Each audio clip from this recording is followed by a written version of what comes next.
La La fabrique fabrique de de l'année. l'année. Je découpe les journaux pour bien me souvenir des événements. Et je pique ça sur le mur avec mon idéal féminin. Ils ont encore frappé. Eh oui. Mardi 22 mars, des bombes ont explosé par 3 fois à Bruxelles, cette grande capitale d'Europe. Et si l'ampleur de la vague de tristesse et d'indignation est sans commune mesure avec les événements de janvier et novembre de l'année dernière, on sent quand même que quelque part ce sont nos cousins qui sont touchés et nous à travers eux. Et comme toujours, ce qui frappe, c'est l'arbitraire de ces vies stoppées prématurément. Ça aurait pu être vous, ça aurait pu être moi. Pourtant, comme pour Paris, comme pour Charlie, il n'est pas de moment pour éteindre notre réflexion et laisser le pouvoir à notre cerveau reptilien. Réfléchir toujours. Et poser les bonnes questions. À commencer par celle-là. Pourquoi sommes-nous touchés ? L'image de fanatique rongée par la rancœur envers une culture occidentale dégénérée ne suffit pas. Derrière les conflits, quels qu'ils soient, la haine n'est jamais une raison suffisante, qui naîtrait de nulle part pour emporter quelques fous avec elle. De plus, qui pourrait croire qu'une organisation aussi puissante que l'État islamique, formant des combattants, élaborant des stratégies de guerre, prélevant et vendant du pétrole sur les territoires conquis, spéculant sur les marchés financiers internationaux par l'intermédiaire de grandes banques, qui pourrait croire qu'une telle ingénierie ne serait pas à un moment animée par une forme de rationalité, voire par des intérêts ? Et alors ces intérêts, quels sont-ils ? On sait à cet égard que la Turquie achète le pétrole de Daesh, du moins l'achetait, avant que l'armée russe ne coupe la route de la Turquie au convoi pétrolier. On sait que l'Arabie saoudite a indirectement financé la rébellion islamique destinée à déstabiliser la Syrie et son régime honni par le pouvoir sunnite saoudien. On sait que les États-Unis ont par le passé financé les talibans pour lutter contre le pouvoir communiste afghan et qu'ils ont pris l'habitude de considérer le Moyen-Orient comme leur jardin. Alors si Daesh est l'instrument de certaines de ces puissances, quelle honte que l'État français participe à des négociations avec le gouvernement Erdogan pour approfondir l'intégration de la Turquie à l'Union européenne. Et quelle honte suprême de décerner la Légion d'honneur au prince héritier saoudien quand on connaît l'implication de ce pays dans le soutien aux fléaux qui nous attaquent. Deuxième question.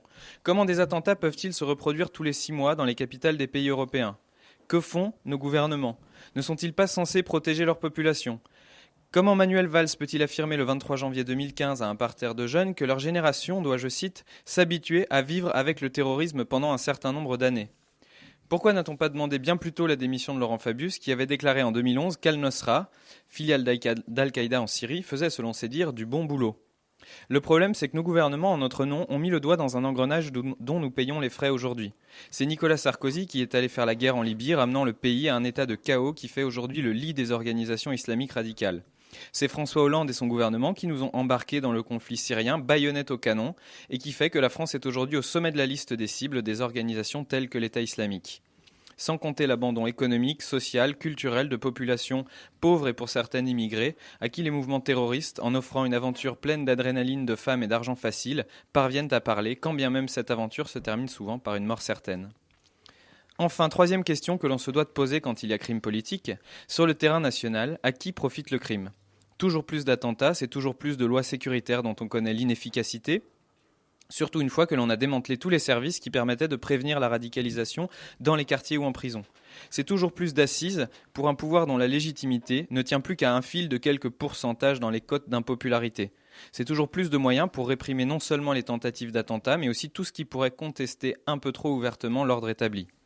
On sait le mal que l'union sacrée a causé au mouvement socialiste de la Première Guerre mondiale quand les questions sociales sont complètement passées au second plan et qu'il a fallu se ranger derrière un pouvoir bourgeois et belliciste.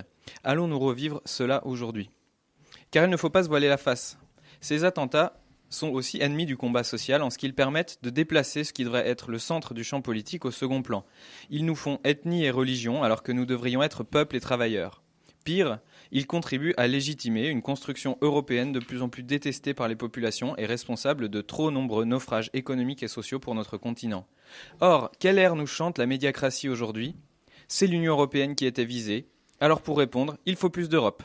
Oubliez l'avion russe abattu en revenant d'Égypte, oubliez les bombes qui ont récemment frappé Istanbul, disparu les 200 victimes de Daesh en Irak ces dernières semaines.